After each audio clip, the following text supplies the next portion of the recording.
Hello learners, I once more welcome you all in my lecture series on modern optics on Physics 1. Myself Dr. Sucharita Bhattacharya, subject teacher of physics from Guru Nanak Institute of Technology, Kolkata, is delivering my lecture session for first semester BTech course, and the students under considerations are from streams of computer science and engineering, information technology and food technology. Today I am going to deliver the lecture 7. Now, you know that in the last session, we have started the submodule 5.02, which is the fiber optics communication of the module 5 on modern optics. The total number of lectures allocated there are 2. So today we are going to do the second lecture in the form of today's lesson. Now, there I am going to deliver the fiber optics principles and the propagation of light in optical fibers, the detailed discussion on the numerical aperture and acceptance angle, their expressions as well as their physical meaning. Some multiple choice questions I will discuss, and the numerical problems and solutions will be given there. Naturally, the questions what will be addressed in today's session are basic principles of working of optical fiber. How to conceptualize it theoretically, that basic principle of working. What is numerical aperture of optical fiber? Very, very important term associated with optical fiber communication. What is acceptance angle? Definitely, I will give the answers to several multiple choice questions which are very, very famous in this chapter, rather very, very common in this chapter on the optical fiber communications. And few numerical problem solutions will be given here. Actually, you know, this is a very short uh, content chapter. Only 2 lectures are there. So I will definitely deliver in as a whole a complete one message on the fiber optics. Okay. Now, what about the basic principle of the optical fiber communication? Actually, in the last session, we got the message about the general communication system and the changes there if there is optical fiber is included. And from there, we got this basic structure, that is input signal is given to the transmitter then changes the signal into the optical one, and then it couples this signal to the guided waveguide, that is the optical fiber, where the information carrying signal in the form of optical wave will suffer total internal reflection, and then it will come out and it will be received by the receiver, and then it will go for the output destination. Definitely, this optical signal will be transformed here to again electrical signal before going to the output signal. Output before going as output signal to the destination. That means light beam is transmitted along the optical fiber by repeated total internal reflections here until it emerges through the other end of the fiber, and definitely without any appreciable loss by refraction, even if it is bent. So far as this optical fiber communication system is concerned, we are discussing this part only. We are discussing this part only, but these 2 parts are very, very important so far as overall transmission of the signal is concerned. Signal means information carrying signal which is transformed to optical beam, then passes through optical fiber, then after that it is going to the receiver. They are again converted the optical signal to electrical one, then that is the output signal, and finally go for the destination. But in this portion, as already mentioned, we are talking about these portions only. Okay. So, since it is the case of total internal reflection, that's why we will definitely consider the fact that there will be no significant loss through the method of refraction, even if it is bent. Actually, in the last session, we discussed about these preliminary processes, that is the information, rather, the total internal reflection, fiber may be bent. So that's why I am starting with this basic principle, with this first sentence like this. Now, what about the next one? Here it may be noted that there may be some absorption loss of light. What we considered here, that light will follow, light path will follow total internal reflection. So loss by refraction will not be there. But what about the absorption loss? You are sending the signal over long distance. In the last session, we got the idea over several kilometers. It will pass, and through the material medium, through the guiding material medium, naturally there will be the possibility of absorption loss of the light during the transit over a long distance inside the optical fiber. Now, how to minimize that? This can be minimized by obviously purification and special preparation of the material of the fiber. So I think you students are understanding very clearly what about the basic motivation, and accordingly how to move in several steps. Okay. So we have to minimize the losses so far as transmission, proper transmission of the important signal over long distances are concerned. So one loss is minimized by neglecting refraction, because method is total internal reflection. Second one is absorption loss, that is the material absorption loss, which you can minimize by purification and special preparation of the material of the fiber, of which the fiber material is made. And definitely here bundles of optical fibers are used for sending optical signals, and they can also be used for receiving electrical signal on conversion of them back into the light signals. Already I mentioned that definitely it is not the one optical fiber, but bundles of optical fibers are used, and they can receive the electrical signal on conversion of them back into the light signal. So this is the basic methodology. This is the basic methodology. Now what about this working? How to conceptualize it theoretically? Okay. So let us come here. The theory of the optical fiber to conceptualize the basic principle. Let us consider an optical fiber. This is the optical fiber shown here, the cross-sectional view. This is the major portion, that is the central portion of the optical fiber communication system in the form of core. The core is surrounded by the coaxial cylindrical cable in the form of cladding. Coaxial cylindrical, I can't say the cable. Basically, it is as a whole a cable, but coaxial cylinder made up of different material in the form of cladding. As a whole, the fiber system is coming out in front of us as a cable. But this is the central core, which is surrounded by the cladding. Now, the refractive index of the core is say mu1, and refractive index of the cladding is say mu2. And since we require the total internal reflection to take place successfully, obviously mu1 should be more than mu2. Mu1 should be more than mu2. And the outer medium where this fiber you have kept, specifically if not mentioned, we will consider it to be air or the free space, whose refractive index we normally take as mu naught.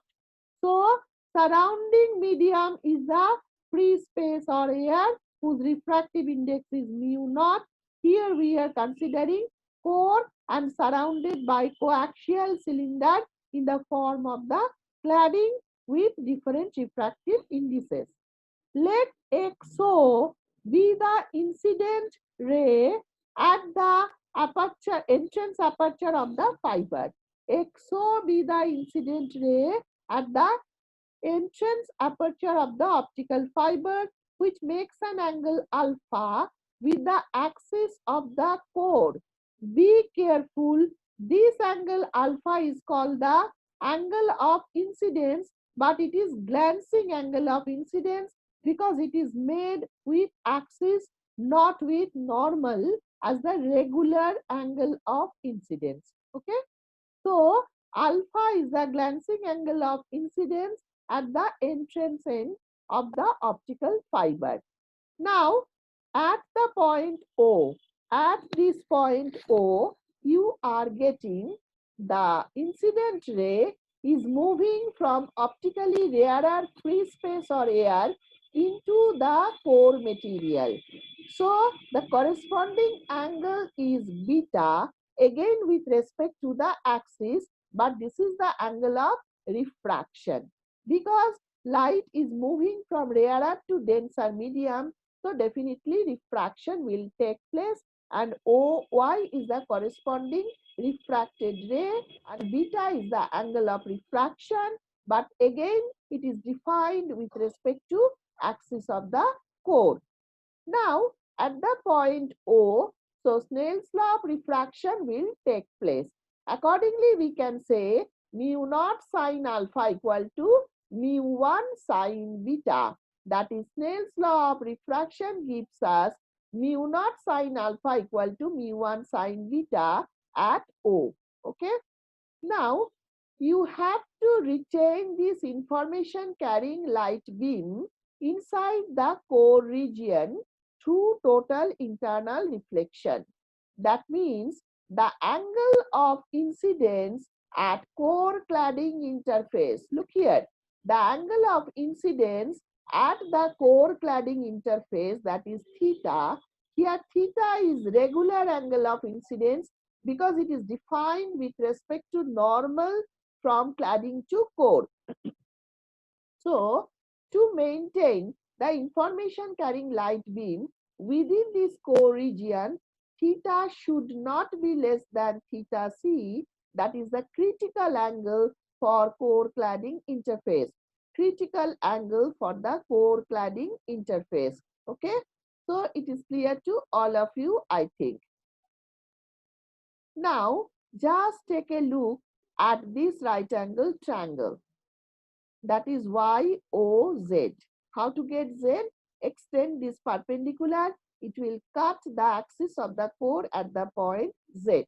So, our primary motivation is that to maintain theta, which is not less than theta C, the critical angle for core cladding interface. Okay. Now, let us take a look at the right angle triangle YOZ. What we will get? Beta plus theta plus 90 degree equal to 180 degree. Beta plus theta plus 90 degree equal to 180 degree. That means what about theta? Theta equal to 90 degree minus beta. Theta equal to 90 degree minus beta. So just take a look. What you did, first you applied Snell's law at the entry point. You got equation number 1. Then you considered the fact that theta should be less, not less than, at least theta should be at least equal to theta c or greater than theta c if you want to keep the light confined here. On the other hand, if theta is less than theta c, if theta is less than theta c, then definitely the second condition of total internal reflection will not be taking place. So you will not get the total internal reflection. Now, when I am talking about the second condition of total internal reflection, I must consider first, what about the first condition of total internal reflection? Before going there, let us take a look at this point once more, that at the right angle triangle OYZ, if you consider that beta plus theta plus 90 equal to 180 degree, you will get the relationship between theta and the beta in the form of theta equal to 90 degree minus beta, which is very, very important here. Okay. Now, what about the first condition for total internal reflection? That light must move from optically denser to rarer medium. Light must move from optically denser to rarer medium. Is it moving here? So from OY, from O point, light is moving towards OY. The path is OY. Now, where is O and what about Y? O we are considering at the entrance part of the core interface with respect to the air. Okay. Now what about Y? Y is at the core cladding interface. Y is at the core cladding interface. With respect to mu naught, mu1 is higher. Again, mu1 is higher with respect to mu2, the refractive index of cladding. So along XO, we got the light beam to follow from rarer to denser medium. So here refraction takes place. But when you are considering the fact from Y, light will follow the total internal reflection. It is the passage of light from Y towards this, from denser medium to the cladding interface, which is rarer than core, because refractive index mu2 is less than mu1. Okay. So when this light beam is approaching towards core cladding interface, it is the passage of light from optically denser to rarer medium. The first condition of total internal reflection. And the second condition we have to satisfy that theta should not be less than theta c. So I hope you are understanding stepwise what is our motivation and how to approach accordingly. Okay. Now look at equation number 1. Mu naught sine alpha equal to mu1 sine beta. Okay. Now let us replace beta by theta from equation number 2. So mu1 sine, what about beta? 90 minus theta. That means it is mu1 cos theta, equation number 3. That means you are relating alpha with theta. You are relating alpha means the entry point angle with theta, the angle what you need at what you are considering at core cladding interface. Clear? So first alpha with beta, next theta with beta, finally alpha with theta. Very, very important. Now, why we have done that? Just take a look and listen very carefully, dear students. If you increase alpha, beta will increase. Just take a look. If you increase alpha, beta will increase. Okay? Now, if beta increases, theta will decrease. Just take a look. Theta equal to 90 minus beta. So, if beta increases, theta decreases. But your theta should not be less than theta c if you want to satisfy the condition of total internal reflection. So, you cannot increase alpha beyond certain limit. You cannot increase alpha beyond certain limit, because in that case, your theta will be less than theta c. I am repeating, if you increase alpha, beta will increase. But if beta increase, theta decrease. But theta should not be less than theta c. That means there must be an upper limit for alpha so that theta should not be less than theta c. Okay.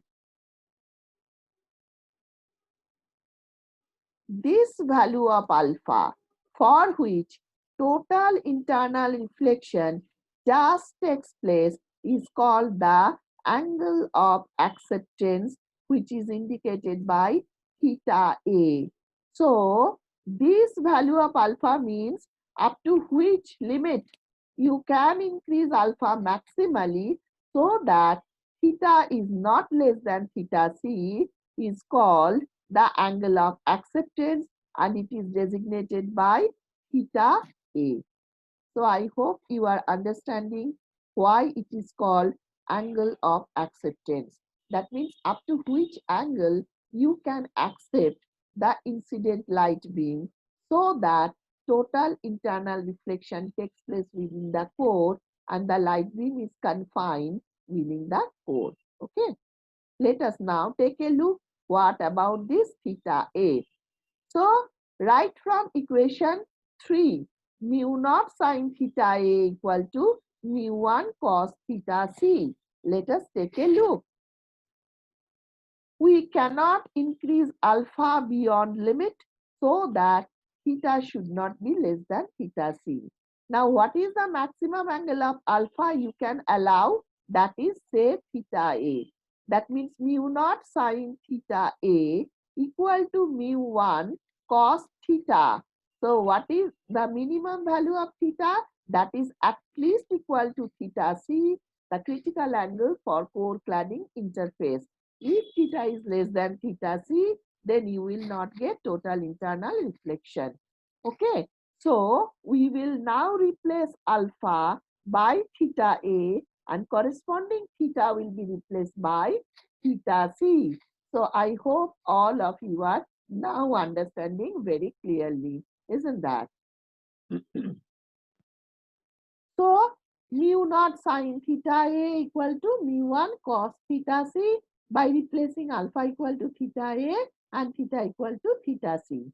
Now what about the definition of the critical angle? You all know that sine theta C equal to mu2 by mu1. From your HS level, it is very much known to all of you that sine of critical angle equal to mu2 by mu1. That means mu2 is the final medium refractive index. Mu1 is the initial medium refractive index.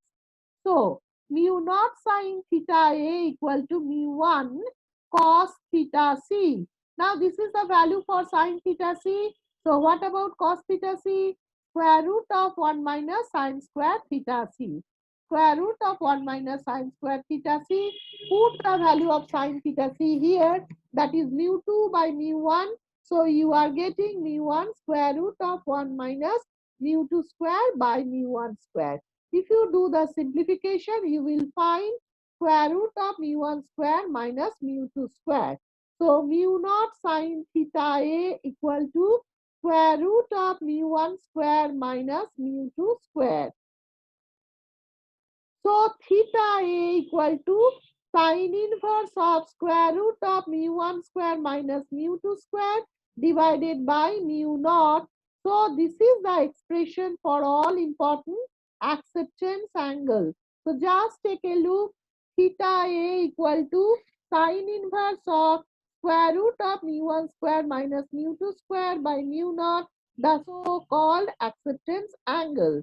So you can write it as sine inverse of square root of mu1 square minus mu2 square, because for air medium mu naught equal to 1. If the outside medium is air, mu naught equal to 1. So you can write theta A equal to sine inverse of square root of mu1 square minus mu2 square. But if mu naught is not air, some other material medium with refractive index value different than 1, then you have to use the full expression, that is you have to divide it by mu naught. So finally, what is the definition of acceptance angle? So acceptance angle is the maximum launching angle for incident light into the fiber for which the ray is totally internally reflected at core cladding interface and gets transmitted without any loss. Very, very important statement. Already we explained it. So maximum launching angle of incidence into the fiber for which the ray is totally internally reflected at core cladding interface and gets transmitted without any loss is nothing but the angle of acceptance. Here the quantity mu naught sine theta A or sine theta A when surrounding medium is air is considered as the numerical aperture that is NA of the optical fiber. So mu naught sine theta A is called the numerical aperture of the optical fiber denoted by NA. So NA expression is mu naught sine theta A equal to square root of mu1 square minus mu2 square. Practically mu naught equal to mu A equal to 1. So sine theta A represent numerical aperture if the surrounding medium is air, and that is equal to square root of mu1 square minus mu2 square. And obviously square root of mu1 square minus mu2 square is always positive because mu1 is greater than mu2. So it is always positive. So mind it, numerical aperture will come out as positive. So you got acceptance angle, and this is the expression for numerical aperture. Now for large numerical aperture, it is easier to launch the power into the concerned optical fiber because physically numerical aperture is a measurement of the ability of an optical fiber to capture light. The measurement of the ability of an optical fiber to capture light is nothing but numerical aperture. That means it is light gathering power of the optical fiber. Numerical aperture represents light gathering power of the optical fiber because it is the measurement of the ability of an optical fiber to capture light. So naturally, for large numerical aperture, it is easier to launch power into the concerned optical fiber. So things are very, very interesting, isn't that? The students. Now numerical aperture already is defined as mu naught sine theta A. You can write it as sine theta A if mu naught is 1. And here theta A is called the acceptance angle. Now take a look. A cone of light. Look here. A cone of light of semi-vertical angle equal to theta A, the angle of acceptance. A cone of light of semi-vertical angle theta A, the angle of acceptance is called the acceptance cone. So, what is acceptance cone? The cone for which the semi-vertical angle is equal to angle of acceptance is called the acceptance cone. The maximum acceptance angle theta A max is given as 2 theta A. Theta A max is given by 2 theta A. Obviously, maximum acceptance angle means both sides you are considering from that side to this side, that is the entire cone. That cone angle, the maximum acceptance angle considering this is equal to twice theta A. That means 2 times the semi-vertical angle gives you the acceptance angle of the whose acceptance? Obviously, information carrying light beams acceptance is considered here. Okay. Now, if you take a look, these are the two figures. One is with small numerical aperture, other is with large numerical aperture.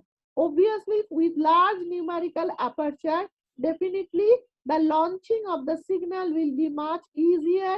Here, launching will be a little bit difficult. Launching will be a little bit difficult. Large numerical aperture means theta A is larger, and small numerical aperture is theta A is smaller. And since that is the maximum angle of acceptance, what you have to adjust for total internal reflection to take place.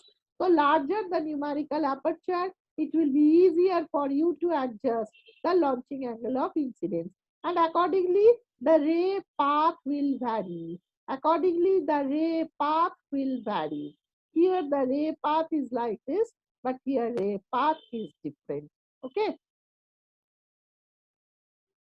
Now let us move to the multiple choice questions, because as per our syllabus, the small content which is there included, that is discussed in very detail regarding the working principle of it, and in terms of the fiber parameter descriptions in the form of numerical aperture and the acceptance angle, without which the optical fiber communication. Without mentioning them, optical fiber communication is not at all possible. So all detail of the fiber structure and its working, we already got the idea, and why it is so much important in the communication system, I think it is clear to all of you, my dear students.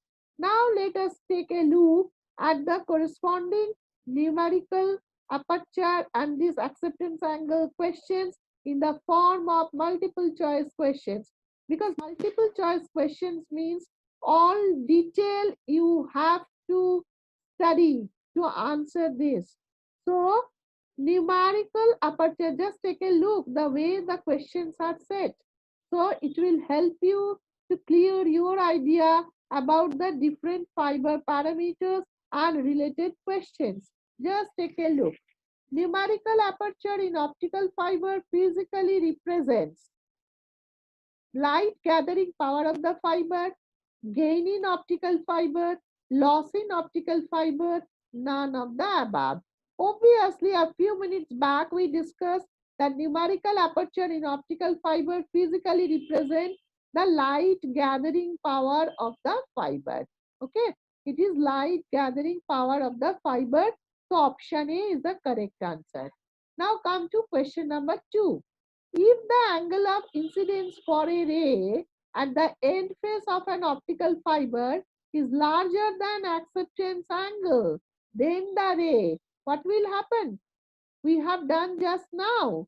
If the angle of incidence for a ray at the end face of an optical fiber is larger than acceptance angle, then obviously the ray will not propagate in the fiber. The ray will not propagate in the fiber. What about the other options? Will propagate in the fiber?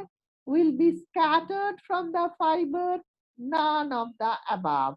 Definitely, if the angle of incidence is greater than acceptance angle, then there will be no propagation through the fiber. Okay. Next question. Optical fiber communication works on the physical phenomenon of, very easy. I think all of you can answer, the reflection, refraction, total internal reflection, and diffraction. Optical fiber communication works on the physical phenomenon of total internal reflection. We described it in very detail, isn't that? Next question, question number 4. Acceptance angle is defined as the dash angle of incidence at the launching end of an optical fiber for which the ray can be propagated in the optical fiber. So optical angle is defined, acceptance angle is defined as the dash angle. Which angle? Obviously, it will be the maximum angle of incidence at the launching end of an optical fiber for which the ray can be propagated in the optical fiber. So no minimum, either A or B, no, not at all, none of the above, not at all. So it is the maximum angle. So already this question is set in a different way here, that if the angle of incidence for a ray is larger than acceptance angle, there will be no propagation. So maximum angle of acceptance obviously will be the answer here. Okay. Next question number 5. In which part of the fiber signal is confined? Very easy. In which part of the fiber signal is confined? In the core region of the fiber, signal is confined, not in the cladding or in the primary or the secondary jacket. So in which part of the fiber signal is confined? That is the core. Fiber is called optical fiber as, very, very interesting question. Fiber is called optical fiber. Why? It is already discussed in the last session. It is visible. Fiber is visible. So it is optical fiber. It is optically active. It can propagate wavelength of optical range. It can propagate wavelength. It can allow rather the propagation of wavelength of optical range, none of the above. Which one will be the correct answer, students? It is visible, it is optically active, it can propagate wavelength of optical range, none of the above. Obviously, we got the message also in the last lecture session that definitely it is optical fiber because the wavelength or the frequencies of the information carrying light beam passes through it is in the optical range. That's why it is called the optical fiber. So option C is the correct one. Now loss of intensity, question number 7. Loss of intensity in optical fiber is due to absorption, scattering, reflection, both A and B. I'm repeating. Loss of intensity in optical fiber is due to absorption. Material absorption may be there. Scattering, obviously. Reflection, no reflection, because total internal reflection, no loss of intensity, isn't that? And there is no option of refraction. So obviously A and B, the absorption and the scattering, they may be the reason for loss of intensity. Now question number 8, secondary jacket is used to protect the fiber from. Secondary jacket is used to protect the fiber from signal loss, fiber bending, mechanical strain, none of the above. Secondary jacket is used to protect the fiber, no signal loss. Fiber bending, for fiber bending, which jacket we use? That is the primary jacket or the coating. But here, during the installation part, huge mechanical stress and strain occurs. Naturally, it will be the option C, that is mechanical strain, which is used which is protected rather, which is protected by secondary jacket. Secondary jacket protects the optical fiber from mechanical strain. So, is it okay? So, all the options I think you got.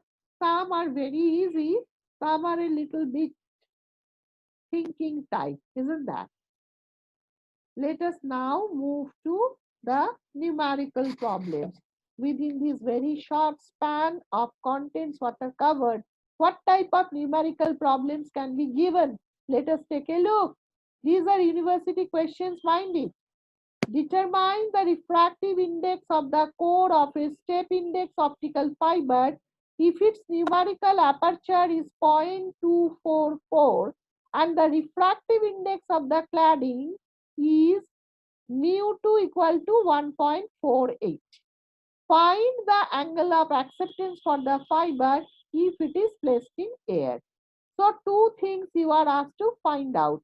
First is the refractive index of the core, that means it is mu1, and second one is angle of acceptance, that is theta A, you are asked to find out. Okay. So let us take a look. What are given? Numerical aperture is provided and mu2 is provided. We are asked to find out mu1 and theta A. Now, what about numerical aperture expression we have done few minutes back? It is square root of mu1 square minus mu2 square. So, let us take square. Be careful about the expression. Numerical aperture itself is square root of mu1 square minus mu2 square. So, take square on both sides. So, you will get mu1 square minus mu2 square. Now, numerical aperture value is given here. Okay. So you take the square, you will get this value. Next, mu1 square minus mu2 square. So mu2 value is also given, get the result. So what about mu1 square? It will be added here. So you are getting mu1 square equal to this and mu1 equal to 1.499. Mu1 equal to 1.499. Now, whether mu1 came correctly or not, how to understand? Whether mu1 came correctly or not, how to understand? Your mu2 is 1.48 and mu1 is 1.499. Mu1 should be more than mu2. So you got mu1 equal to 1.499. naturally you can consider that you are in the right track so far as answer is concerned, isn't that? Now, what about theta A, the angle of acceptance? We know the formula for theta A. It is equal to sine inverse square root of mu1 square minus mu2 square. Theta A equal to sine inverse square root of mu1 square minus mu2 square. So, mu1 square minus mu2 square value let us put and then take the square root. So it will give us 0.2379. So what about theta A? Take sine inverse on it. The angle of acceptance will come out as 13.76 degree. Angle of acceptance will come out as 13.76 degree. So I hope that this problem can help you to understand that how to use the formula directly but in a little bit indirect manner to give to get the answer of some different parameters that you are using direct formula. Just take a look. Okay. But here one parameter value is given, other is not given. Clear? Similarly, here you have to identify the formula properly because now you know the values of mu1 and mu2. But mind it, it is theta A, not sine theta A is the correct answer. Clear? Now let us move to the next question. An optical fiber is made of glass core of refractive index mu1 equal to 1.55 and the cladding of refractive index mu2 equal to 1.5 with a core diameter of 40 micrometer. Be careful about the unit. Calculate the critical angle. Calculate the critical angle of the fiber, okay, and the number of reflections per meter suffered by the guided ray at the core cladding interface within the optical fiber. Very, very interesting. So here refractive index of core and cladding both are given. Okay, mu1 as well as mu2 and core diameter is given 40 micrometer. Calculate the critical angle of the fiber and the number of total internal reflections obviously per meter suffered by the guided ray at the core cladding interface within the optical fiber. Now these are the data given. Mu1 equal to 1.55, mu2 equal to 1.5 and diameter of the core I have written as 40 into 10 to the power minus 6 meter. Be careful, it is micrometer. Okay. You are asked to find out theta C, the critical angle for core cladding interface, and number of reflections, that is total internal reflections per meter.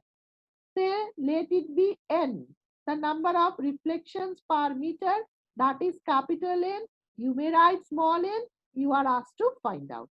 Okay. Now first part is very easy, that is theta C.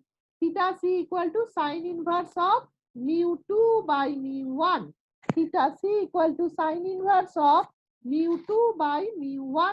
So you can get the value directly by putting mu2 and mu1. The answer is coming out as 75.4 degrees. Okay. Now for the second part, we have to draw the cross-sectional view, a rough one. But it will help you to understand how to solve the problem. Clear? Say this is the core of the fiber whose length we have considered as say 1 meter. This is the core of the fiber whose length is 1 meter because you are asked to find out the number of reflections per unit meter. Okay. This is the incident beam at the launching angle of incidence alpha. This is the angle of refraction beta. And then this is the angle theta at core cladding interface, which must be equal to at least theta C. Okay. So it is the transition point theta is theta C. Now total internal reflection will take place this way, provided the conditions are satisfied properly. And what about the core diameter? Look here. From this point, if you drop a perpendicular, it will cut the opposite end at some point, say E. So AE represents the core diameter, that is my 40 micrometer. Clear? Now, let us first take a look at this right angle triangle AOC. Right angle triangle AOC, we know beta plus theta plus 90 equal to 180 degrees. Now, beta equal to 14.59 degrees. How come? Because this theta is nothing but theta C. At the transition point A, where total internal reflection will take place, the first one, the angle theta is equal to theta C. Already we got the very detailed message in our theoretical discussion. That means beta plus theta C plus 90 equal to 180 degree from this triangle. So you are getting beta value to be equal to 14.59 degree. Okay. Now just take a look. The total internal reflection will take place like this. Okay. Now this is the axis of the core. So this is the radius equal distance. So definitely the path length will be same here and here.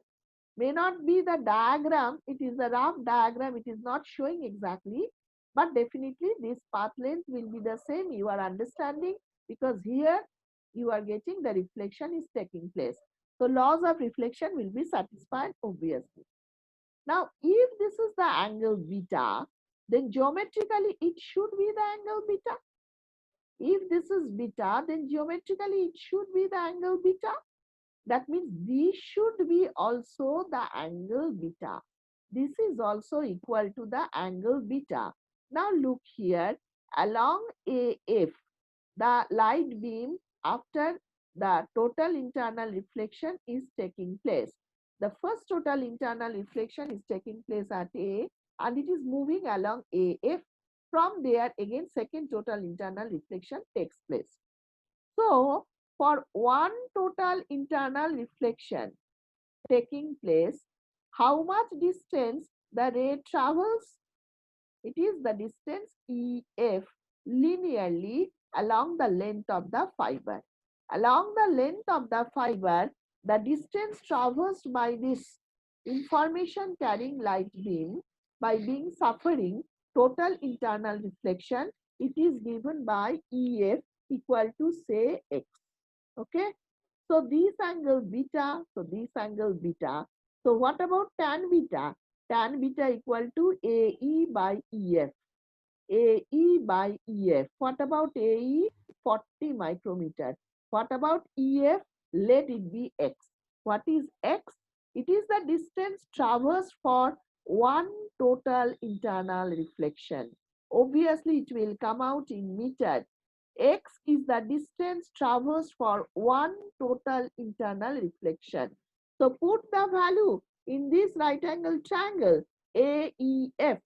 Tan beta equal to 40 micrometer, that is 40 into 10 to the power minus 6 by X.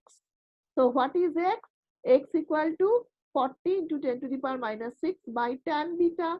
You know the beta value, so get the tan beta value. What you are finding? For one total internal reflection, the distance along the length of the fiber what is traversed, that is given by X meter. So, number of total internal reflections suffered in 1 meter by unitary method is nothing but 1 by X, that is equal to N. So, number of total internal reflections suffered in 1 meter is nothing but 1 by X equal to N, and the answer is coming out as 6507. So, within 1 meter, total number of reflections, total internal reflections take place is 6507, because when you are considering 1 by X, this 10 to the power minus 6 will be 10 to the power plus 6 in the numerator divided by 40. 10 to the power plus 6 into 0.2603 divided by 40, and this will be the answer. And I think it is a really very good problem. We have to think a little bit. Accordingly, we can do it. So is it clear or not? I think all of you understood that why the problem I am considering as very interesting, isn't that? So students, these are the type problems which may come in the exam definitely, or you have to learn. Obviously the basic primary reason is that you have to learn the things. These are the type of problems what we discussed today. Okay, so let us complete our today's session. Thank you, my dear students. Stay safe and stay healthy. Okay.